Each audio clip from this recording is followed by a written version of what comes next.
আসসালামু আলাইকুম, নীলাজ ডিমে স্বাগতম। আশা করি সবাই ভালো আছেন।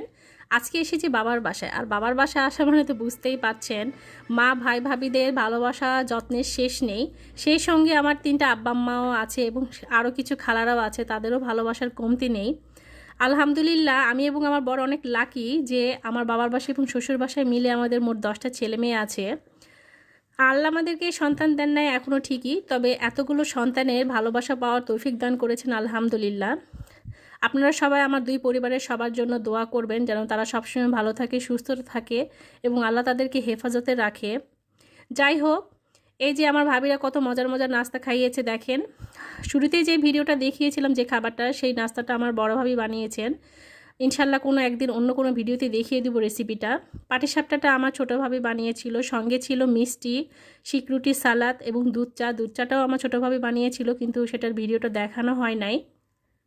আলহামদুলিল্লাহ, সব নাস্তায় অনেক মজা হয়েছিল এবং আমরা অনেক মজা করে খেয়েছি। সেই সঙ্গে দুপুরে এবং রাতেও অনেক খাবার খেয়েছি, কিন্তু সেগুলোর ভিডিওটা দেখানো হয় নাই। যাই হোক, আজকে এ পর্যন্তই। সবাই ভালো থাকবেন, সুস্থ থাকবেন। ভিডিওটি ভালো লাগলে লাইক শেয়ার করে পাশে থাকবেন। আল্লাহ হাফেজ।